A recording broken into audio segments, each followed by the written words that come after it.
दोस्तों, जब भी हम स्टॉक में इन्वेस्ट करने के बारे में सोचते हैं तो सबसे पहले हम सभी के मन में यही सवाल आता है कि हमें कौन से स्टॉक में इन्वेस्ट करना चाहिए। आखिर वो कौन सा स्टॉक होगा जो आगे चल करके ग्रो करेगा। कहीं ऐसा ना हो जाए कि हम जिस स्टॉक में इन्वेस्ट करने जा रहे हैं वो स्टॉक आगे चल करके डूब जाए। अगर ऐसा हुआ तो हमारे सारे पैसे डूब जाएंगे। और यही कारण है कि अधिकांश लोग स्टॉक मार्केट में इन्वेस्ट नहीं करना चाहते, क्योंकि उन्हें लगता है कि अगर स्टॉक मार्केट में हमने इन्वेस्ट किया तो हमारे सारे के सारे पैसे यूं ही डूब जाएंगे और आज तक मेहनत करके हमने जो भी पैसे इकट्ठे किए हैं वो सब बर्बाद हो जाएंगे। कहीं ना कहीं इस बात का डर हम सभी को सताता है। लेकिन आज की इस वीडियो में मैं आपके लिए एक ऐसी बुक समरी लेकर आया हूं जिसके बारे में अच्छे से समझने के बाद आप अपने लिए पर्सनल स्टॉक चुन पाएंगे और साथ ही साथ ये भी जान पाएंगे कि क्या वो स्टॉक फ्यूचर में जाकर ग्रो करेगा या नहीं, क्या आपके पैसे आपके लिए वेल्थ बना पाएंगे या नहीं।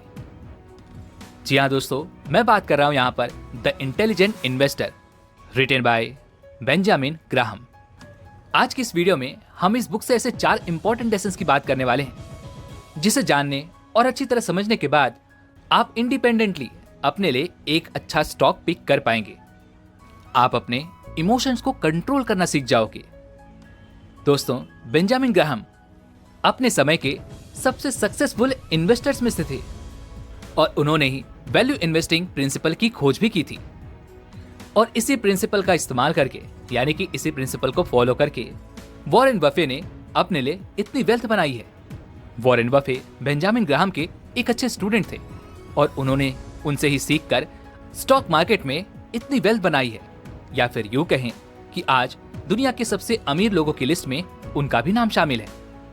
तो आज की वीडियो आपके लिए बहुत ही ज्यादा हेल्पफुल होने वाली है। इस वीडियो को मिस बिल्कुल मत कीजिएगा और इस वीडियो को एंड तक जरूर देखिएगा। तो चलिए शुरू करते हैं। तो सबसे पहला लेसन है मिस्टर मार्केट। जी हाँ दोस्तों, अगर आप स्टॉक मार्केट में इन्वेस्ट करना चाहते हैं तो सबसे पहले आपको मिस्टर मार्केट से तो मिलना ही होगा, उन्हें समझना होगा, क्योंकि मिस्टर मार्केट एक बहुत ही इलॉजिकल और बहुत ही इमोशनल भी हैं। कभी कभी जब इनका मूड अच्छा होता है तो ये महंगे से महंगे शेयर्स को भी आपको बहुत कम कीमत पर सौंप देते हैं। लेकिन कभी कभी जब इनका मूड खराब होता है तो ये छोटे से छोटे शेयर्स की भी वैल्यू को बढ़ा देते हैं, या फिर यूं कहें कि डबल कर देते हैं। लेकिन अब यहां पर सवाल यह है कि हम मिस्टर मार्केट से कैसे मिलेंगे। दोस्तों, जब बेंजामिन ग्राहम स्टॉक मार्केट में इन्वेस्ट किया करते थे उस समय मिस्टर मार्केट से मिलने के लिए खुद चलकर दलाल स्ट्रीट तक पहुंचना पड़ता था। लेकिन आज के समय पे तो आप चाहे तो अपने स्मार्टफोन पर ही मिस्टर मार्केट से हाय हेलो कर सकते हैं और हर शेयर की प्राइस आप अपने स्मार्टफोन में ही देख सकते हैं। लेकिन जितना मिस्टर मार्केट हमारे करीब आ चुके हैं उतनी ही ज्यादा हमारी टेंशन और एंजाइटी भी बढ़ती जा रही है, क्योंकि जब पुराने समय में किसी स्टॉक में इन्वेस्ट करना होता था तो हमें पैसे लेकर के दलाल स्ट्रीट जाना पड़ता था और वहां पर जाकर हमें स्टॉक मार्केट या फिर यूं कहें कि शेयर्स की भाव के बारे में पता चलता था और तब जाकर के हम कहीं पर उन शेयर्स में पैसा लगा पाते थे, जिससे पुराने समय में स्ट्रेस और एंजाइटी काफी कम होती थी, क्योंकि हमें हर समय किसी शेयर के प्राइस के बारे में या फिर यूं कहें कि उतार चढ़ाव के बारे में उतना पता नहीं चल पाता था। लेकिन आज के समय पर सब कुछ आपके स्मार्टफोन में ही है, या फिर यूं कहें कि मिस्टर मार्केट आपके हाथों में है और आप पल पल हर एक शेयर के उतार चढ़ाव के बारे में देख सकते हैं, समझ सकते हैं और पल पल हमें स्टॉक मार्केट की खबर भी होती है, जिस कारण मिस्टर मार्केट हमारे लिए एंजाइटी और स्ट्रेस का कारण भी बन चुके हैं। पर इसका मतलब ये नहीं कि हम मिस्टर मार्केट से डर जाएं, बल्कि हमें तो बस उन्हें समझने की जरूरत है, यानी कि कब उनका मूड अच्छा है और कब उनका मूड खराब है। आप लोगों ने देखा होगा कि जब भी किसी शेयर की प्राइस लगातार गिरती जाती है तो ऐसे में अधिकांश लोग डर जाते हैं कि उनके शेयर की प्राइस लगातार घट रही है, जिस कारण वो महंगे दाम पर खरीदे हुए उस शेयर्स को सस्ते दामों पर बेच देते हैं और अपना नुकसान करवा लेते हैं। और वहीं पर अधिकांश लोग ऐसे भी हैं, जब वो किसी शेयर की प्राइस को लगातार बढ़ते हुए देखते हैं तो वो उसे बाय कर लेते हैं और यहीं पर वो गलती कर बैठते हैं, क्योंकि वो उन शेयर्स को महंगे दाम पर खरीदते हैं और जब मार्केट गिरता है तो उन्हें सस्ते दाम पर बेच देते हैं, जिससे उनका नुकसान हो जाता है। तो यहाँ पर बस समझने वाली बात इतनी सी है कि जब मिस्टर मार्केट किसी शेयर की प्राइस या फिर यूं कहें कि स्टॉक मार्केट की प्राइस को लगातार गिरा रहे हो, तब आपको शेयर्स बाई करने चाहिए। और जब मिस्टर मार्केट शेयर्स की वैल्यू को बढ़ा रहे हो, यानी कि शेयर्स की प्राइस लगातार जब बढ़ रही हो, उस समय पर आपको शेयर्स को बेचना चाहिए, तभी आप प्रॉफिट कमा पाएंगे। अगला लेसन है डिफेंसिव या एंटरप्राइज इन्वेस्टर। दोस्तों, इस दुनिया में दो प्रकार के इन्वेस्टर्स होते हैं। पहले डिफेंसिव या पैसिव इन्वेस्टर और दूसरे एंटरप्राइज इन्वेस्टर।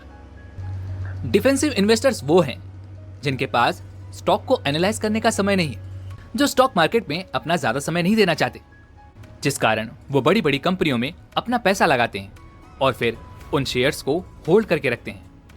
और ये लोग हमेशा अपने पैसों को डाइवर्सिफाइड रखते हैं, यानी कि वो अपने पैसों को तरह तरह की कंपनियों में, तरह तरह के सेक्टर्स में अपने पैसे को इन्वेस्ट करते हैं, ताकि उनका रिस्क भी कम हो सके और उन्हें एक अच्छा खासा रिटर्न भी मिल सके।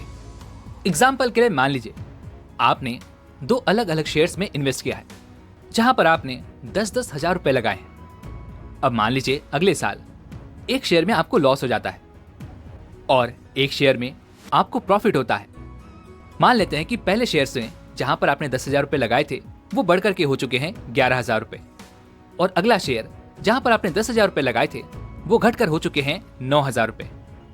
तो पैसिव इन्वेस्टर्स यहां पर ये करते हैं कि वो अपने प्रॉफिट वाले शेयर्स में से कुछ हिस्सा बेचकर वो उस पैसे को उस स्टॉक में इन्वेस्ट कर देते हैं जहां पर उन्हें लॉस हुआ है, जिसका मतलब ये हुआ कि उन्होंने प्राइस गिरने पर उस स्टॉक को और भी ज्यादा बाय कर लिया है। मतलब साफ है कि जब पहले स्टॉक की प्राइस बढ़ी तो आपने उसे बेच दिया, और दूसरे स्टॉक की प्राइस जब घट गई तो आपने उसे खरीद लिया, जिसका मतलब कि आप कम पैसों में एक अच्छा स्टॉक बाय कर रहे हो, या फिर यूं कहें कि एसेट्स बाय कर रहे हो, तो आपको लॉन्ग टर्म में अच्छा खासा प्रॉफिट तो होना ही है। लेकिन यहीं पर हम में से अधिकांश लोग गलतियां करते हैं।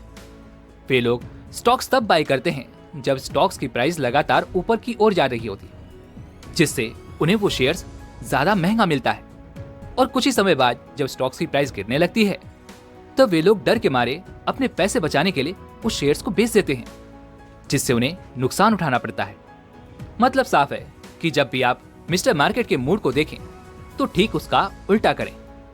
अगर आप ऐसा करते हैं तो डेफिनेटली आप फ्यूचर में जाकर के एक अच्छी खासी वेल्थ क्रिएट कर पाएंगे, या फिर यूं कहें कि आप सक्सेसफुल डिफेंसिव इन्वेस्टर बन पाएंगे। और दूसरी तरफ एंटरप्राइज इन्वेस्टर्स, इनका तो काम ही होता है कि ये मिस्टर मार्केट के मूड को अच्छी तरह से समझे, उसे एनालिसिस करें, ताकि वो ये जान सके कि मिस्टर मार्केट फ्यूचर में किस ओर जाने वाले हैं, ताकि वे सभी एक अच्छा खासा प्रॉफिट बना सके, अपने लिए वेल्थ क्रिएट कर सकें। और दोस्तों, एंटरप्राइज इन्वेस्टर्स के लिए ये काम आसान नहीं होता। इसके लिए उन्हें तरह तरह की मेहनत करनी पड़ती है, एनालिसिस करने पड़ते हैं, टेक्निकल नॉलेज भी रखनी पड़ती है, डिसिप्लिन, पेशेंस, टाइम, सब कुछ लगाने के बाद ही वो एंटरप्राइज इन्वेस्टर्स कहलाते हैं। आप बस इतना समझ लीजिए कि अगर आप स्टॉक मार्केट में इन्वेस्ट करना चाहते हैं और आप कहीं पर जॉब या छोटा मोटा बिजनेस करते हैं, तो ऐसे में आपको डिफेंसिव या फिर पैसिव इन्वेस्टर ही बनना चाहिए। अगला लेसन है कि हम एक अच्छा स्टॉक कैसे चुनें। तो दोस्तों, इस बुक के अनुसार इस बुक के अंदर कुछ ऐसे प्रिंसिपल्स दिए गए हैं जिसे यदि आपने समझ लिया तो आप सचमुच एक अच्छा स्टॉक पिक कर पाएंगे, जो कि आपके फ्यूचर के लिए बहुत ही ज्यादा अच्छा होगा, जिसकी मदद से आप अपने रिस्क को भी मिनिमाइज कर सकते हैं और अपने प्रॉफिट को बढ़ा सकते हैं।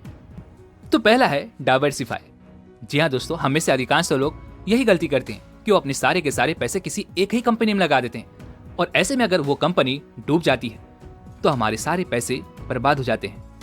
लेकिन हमें यहाँ पर यह करना चाहिए कि हमें उन पैसों को अलग अलग सेक्टर्स की टॉप कंपनीज में लगाने चाहिए, या फिर यूं कहें कि लार्ज कंपनीज में लगाने चाहिए। आपने देखा होगा कि ऐसी कितनी ही सारी कंपनियां हैं जो पिछले 50 सालों से लगातार अच्छी ग्रोथ दिखा रही हैं।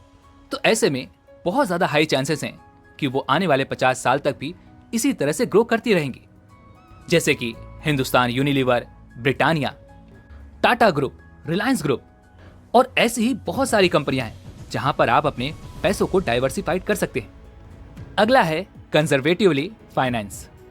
इसका सीधा सा मतलब यह है कि हमेशा उन कंपनीज को चुनें जिनके एसेट्स उनकी लायबिलिटीज से 2 गुना है। अगला है डिविडेंड।